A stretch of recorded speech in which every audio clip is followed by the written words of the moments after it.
When I came into the kingdom of God, I was an alcoholic. I was a lot of things, but that was one of the things I was. Was an alcoholic, and I was living with my wife Denise. We're married today, but at the time I was unsaved. We weren't married. We were living together, and I was a terrible risk. I would pinch the kids' piggy bank money to go and have a drink or buy them smokes. And I ran out of money one night at a hotel around about 10 o'clock at night, and I thought, oh boy. And my wife was seeing an old school friend who had given her heart to the Lord. Her name was Christine Sloan. Well, her name was Christine Fisher at the time. Anyway, she was always preaching Jesus, always preaching. She'd been in the Lord 3 months, and I thought she was a bit of a kooky character. She still had a drink problem herself. She was still drinking a bit.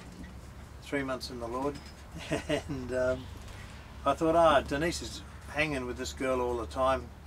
If I find out where Denise is, she wasn't home. If I find out where she is with that girl, I said, there's a good chance I'll probably get another drink down there. So I went down to Glenelg, the area I knew she lived at, and lo and behold, the first street I turned in, there's Denise's car.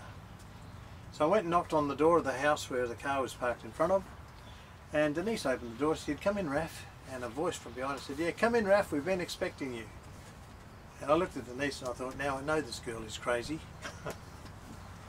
She said, I said, "You've been expecting me?" I said, "How could you have possibly been expecting me? I didn't even know I was coming here." And Denise said, "Well, Raph, 7:30 tonight, she told me you'd be here at 10:30. And I said, "Oh, wow." I said, "How did she know that?" And then she piped up there at the back of the kitchen, "God speaks to me." I said, "Is that right?" Now I knew she was crazy. I said, "God speaks to you?" She said, "Yep." I said, "What did he say?" And she said, "Well, he told me a lot of other things about you, but it's not the only thing he said." So she really got me interested at that point. I said, "What else did he say about me?" And she said, "Well, he said that 10 years ago you were in a very tight spot, and you promised him that if he could get you out of that spot, that you would give your life to him. He kept his end of the bargain, and he's still chasing me 10 years later."